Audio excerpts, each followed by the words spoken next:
Donc, qu'est-ce que explique Hayek dans cet article, qui a été repris lui aussi dans son livre Individualisme et ordre économique?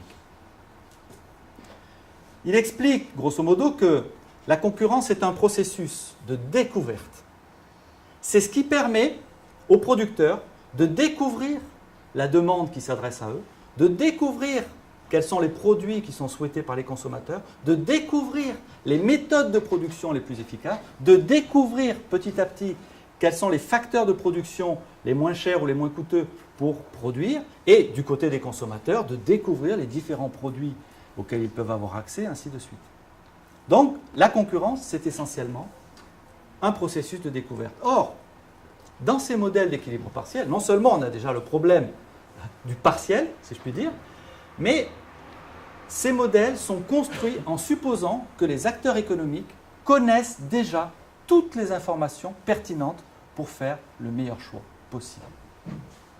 C'est-à-dire qu'Hayek explique très bien que dans ces modèles, pourtant il y a le mot concurrence ici, dans ces modèles, la concurrence, au sens profond de son fonctionnement ou dans sa signification profonde au sein de l'économie de marché, la concurrence n'a absolument plus aucun rôle à jouer. Donc, dans cet article, Hayek explique que la notion de concurrence telle qu'elle est enseignée aujourd'hui, encore aujourd'hui, hélas, je ne sais combien de décennies plus tard, dans les manuels d'économie, est complètement, si je puis dire, à côté de la plaque. Et j'ai relu le passage de Gregory Mankiw sur la concurrence dans la toute dernière édition de son livre, 2010. Encore une fois, qu'est-ce que c'est qu'une situation concurrentielle? J'aurais pu reprendre éventuellement la citation. C'est une situation dans laquelle l'acteur économique, que ce soit le consommateur ou le producteur, n'a aucune influence sur le système qui l'entoure. L'acteur est minuscule, il ne peut pas influencer le système qui l'entoure. Il est totalement isolé et atomisé, si on peut dire. Et là, on est dans la situation de concurrence. Réfléchissons quelques secondes pour comprendre toute l'absurdité de cette notion de concurrence. Y a-t-il des marchés plus concurrentiels que, par exemple, le marché des puces informatiques? Le marché des puces informatiques, il y a peu de marchés aussi dynamiques, qui évoluent aussi rapidement, qui se renouvellent aussi vite.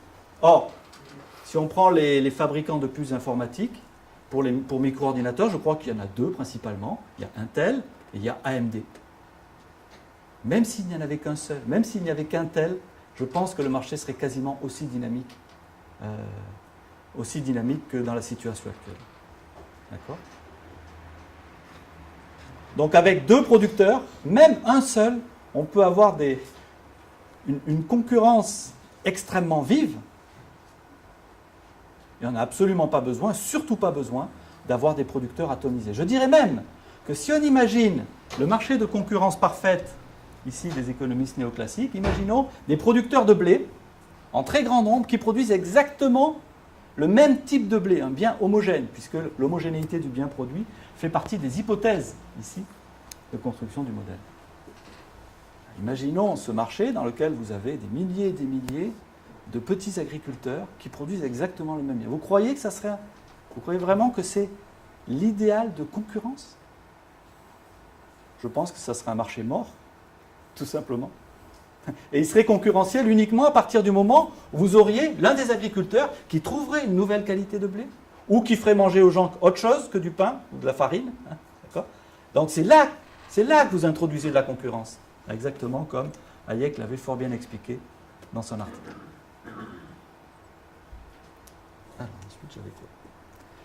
Alors, la deuxième grande tradition, là je ne vais pas m'étendre très longuement, quoiqu'il y a quand même des petites choses à dire, c'est la tradition de l'équilibre général. Le cauchemar de l'étudiant d'économie,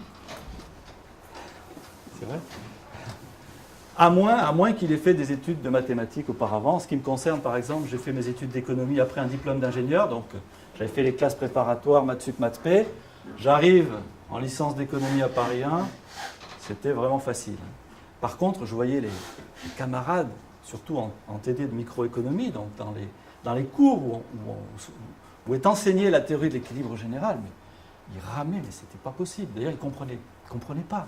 Et c'est une chose sidérante pour moi, qui venait des classes prépa évidemment, ils apprenaient par cœur les démonstrations mathématiques, sans comprendre. Ils essayaient d'apprendre par cœur pour réussir le partiel.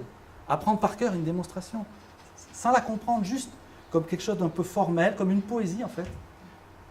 Mais on sait très bien qu'en mathématiques, il suffit de changer un tout petit peu l'énoncé, et ça y est, si on ne comprend pas ce qu'on est en train de faire, on est complètement décalé, et on est dans l'erreur totale. Bon, enfin, bref. Un petit souvenir de mes études d'économie, qui étaient quand même bien intéressantes. Alors, donc l'équilibre général. Un paradigme qui a été fondé par l'économiste français Léon Walras, et qui a été poursuivi ensuite tout au long du XXe siècle, qui s'appuie sur une formalisation mathématique, donc très poussée, un système d'équations en fait. Léon Walras définit le système économique comme un système d'équations. Chaque marché correspond à une équation.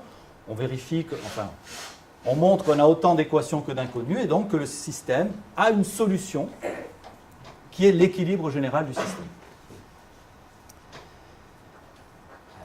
Alors, est-ce que le paradigme de l'équilibre général nous permet de comprendre ou d'analyser la question fondamentale qui est la nôtre? On n'a pas perdu de vue, c'est la question: comment se fait-il qu'une économie de marché fonctionne alors qu'une économie collectiviste ne fonctionne pas? Pour comprendre pourquoi la Chine se développe et pourquoi on est dans la situation dans laquelle on est. Eh bien, la théorie de l'équilibre général ne permet en aucune façon d'analyser correctement ce problème. Et il faut même aller jusqu'à dire que cette théorie a été utilisée tout au long du XXe siècle, jusque dans les années 70. Après, les économistes néoclassiques standards se sont un petit peu découragés, et puis à partir de la chute du mur de Berlin, ils ont complètement laissé tomber. Donc là, les modèles de l'équilibre général ont été utilisés pour montrer qu'une économie collectiviste, justement, pouvait être aussi efficace qu'une économie de marché. C'est à ça qu'ils ont servi pas principalement, mais dans la question collectivisme contre économie de marché, ils ont été utilisés à partir des années 20 et surtout des années 30 par toute une série d'auteurs pour dire, ben voilà, à partir des équations d'équilibre général, il suffit d'avoir un planificateur qui récupère des informations d'une certaine façon sur le système et qui joue le rôle en fait du commissaire-priseur de l'équilibre général, et on aura un système collectiviste dans lequel on aura supprimé la propriété privée des facteurs de production et qui fonctionnera d'une façon tout à fait équivalente à celle d'une économie de marché. Donc aucun espoir ici du côté du paradigme de l'équilibre général de comprendre pourquoi une économie collectiviste ne fonctionne pas alors qu'une économie capitaliste ou qu'une économie de marché fonctionne.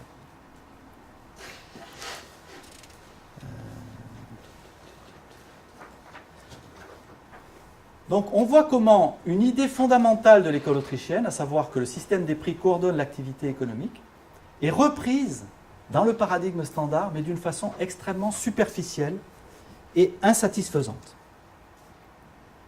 Alors du côté de l'école autrichienne,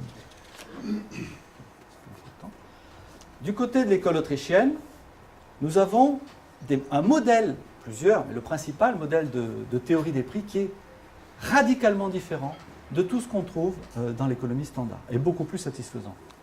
C'est le modèle de la tendance à l'égalisation des taux de profit, entre guillemets, en réalité des taux de rentabilité. Lorsque le taux de rentabilité est plus important dans une branche, dans une entreprise, que dans une autre branche ou une autre entreprise,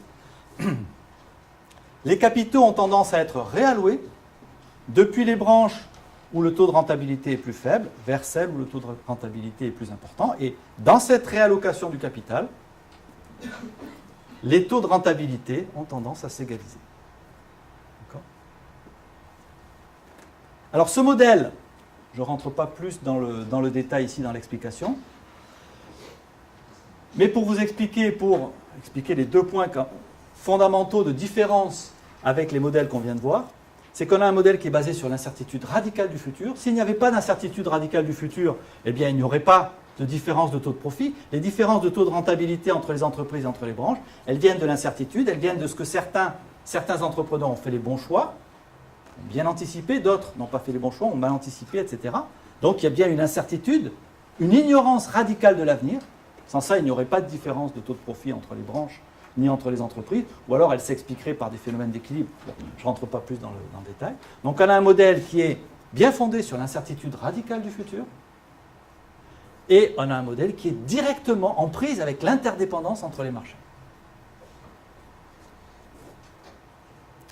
Alors je crois qu'il me reste une dizaine de minutes, c'est ça? Alors je passe maintenant à la question de l'endettement. L'endettement public. Alors voilà ce qu'on trouve dans le manuel de Gregory Mankiw.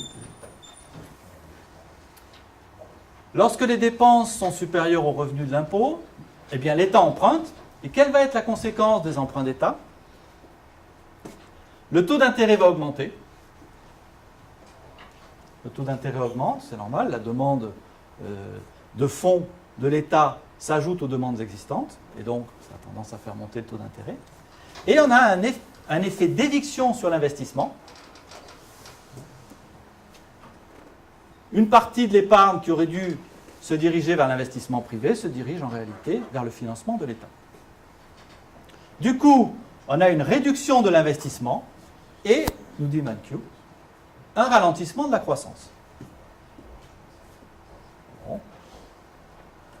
Rien à dire de vraiment méchant sur cette théorie. C'est tout à fait, c'est à peu près satisfaisant. On va voir quand même quelques soucis. La question que pose Mankiw ensuite est intéressante. Pourquoi les déficits ne disparaissent-ils pas alors qu'ils font l'unanimité contre eux? Parce que tout le monde n'est pas d'accord sur la façon de procéder. Donc là, il nous explique par exemple, c'était dans la première édition, hein. Depuis il a un petit peu étoffé, mais bon, peu importe. Dans la première édition, il nous explique que, par exemple, eh bien, les politiques de gauche souhaitent davantage résorber le déficit par l'augmentation des impôts, en particulier sur les riches, alors que les politiques de droite, eux, souhaitent plutôt résorber le déficit par la baisse des dépenses. Alors tout ça est très, très gentil, je dirais peut-être un peu trop. C'est quand même une conception très angélique du gouvernement, vous voyez. L'État, c'est un petit angelot, là, qui réfléchit, se dit, comment est-ce que je pourrais faire pour faire le maximum de bien, pour atteindre le bien commun le plus efficacement possible, le bien commun, le bien de tous. Et c'est vraiment l'image du gouvernement qu'on retire de ce texte de Mankiw, c'est-à-dire que les politiques sont des gens responsables qui veulent le bien commun, ils veulent réduire les déficits, ils savent que les déficits ne sont pas une bonne chose, donc ils veulent les réduire, mais juste, bon, ils ne sont pas tout à fait d'accord sur les modalités d'application de la réduction des impôts. Alors, je vais passer maintenant à un auteur qui a, sur la démocratie, une analyse un petit peu plus rugueuse, je dirais. Alors peut-être que certains d'entre vous le connaissent, c'est Hans Hermann Hoppe. Et ça me donne l'occasion de vous présenter, donc, pour moi, le quatrième livre le plus important parmi les ouvrages récents que j'ai cités. Les deux traités, le livre de Guido Hülsmann et puis le livre de Hoppe, sont pour moi les 4 ouvrages les plus intéressants publiés dans l'école autrichienne depuis une vingtaine d'années. Depuis 1996 ou depuis une quinzaine d'années. Donc en 15 ans, on a déjà 4 très beaux livres. Et l'un d'entre eux, donc, c'est le livre de Hoppe, Democracy, The God That Failed.